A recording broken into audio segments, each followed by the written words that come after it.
Welcome to GameGazm, I'm Bren. I'm Jay. And today we're looking at Zombie Army Trilogy. Look at his t-shirt. Yeah. Germany, 1945. Forced into one last unholy gamble, Adolf Hitler unleashed a legion of undead super soldiers that has all but wiped Europe from the history books. Welcome to Zombie Army Trilogy. Welcome undead fans to Zombie Army Trilogy, a game set in World War II, and Hitler in a last-ditch effort has unleashed the powers of the occult and created an army of Nazi zombies. The fatherland will not fall!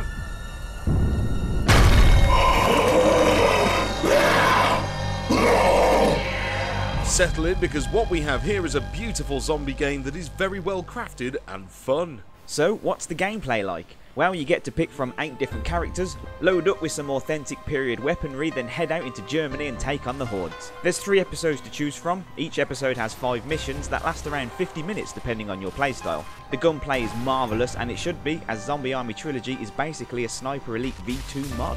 Each mission can be played alone, or you can play with 3 of your mates. Killing zombies with your friends hasn't been this fun since Left 4 Dead.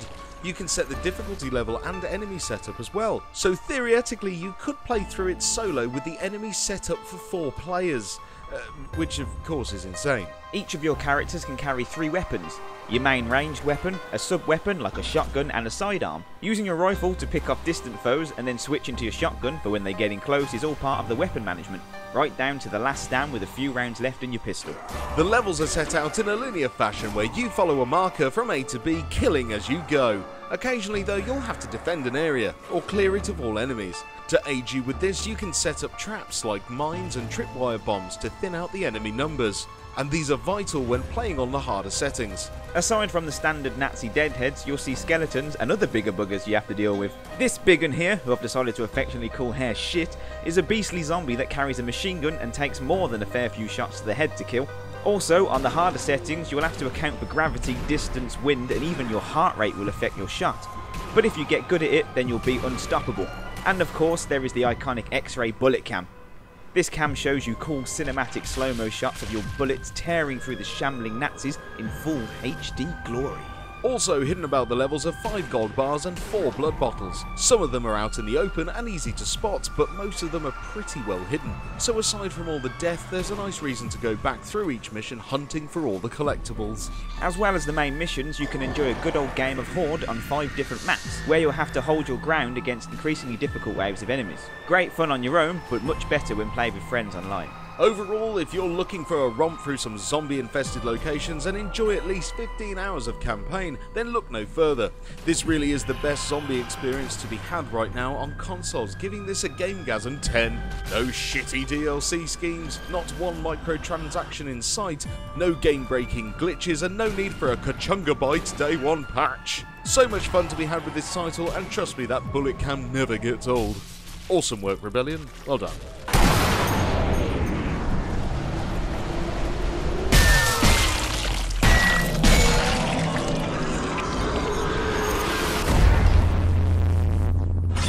Okay, and that was Zombie Army Trilogy. Simplistic game, but my is it fun with friends. Yeah, we've not had a simplistic, just get in there and shoot things game for, quite a while. There's always been some sort of, I don't know, trick, scheme, DLC, some weird kind of like thing to tempt you in or whatever, and then you realise, oh, I've actually got to spend over £100 to get this game to be halfway decent. Yeah, or they would have just shipped with episode 1 and 2 and 3 would have been DLC packs later on down the line. No, they're not interested in that. Rebellion have done an absolutely awesome job on just bringing this collection like just together in one place, and you just play it with friends. They've ramped it up. The graphics look good, the colours and the stylings of it just look fantastic, and yeah, it's well worth it. Absolutely well worth it. Brilliant fun. Anyway, that's all we got time for today. I've been Brent. I've been Jay. And we've been GameGazm.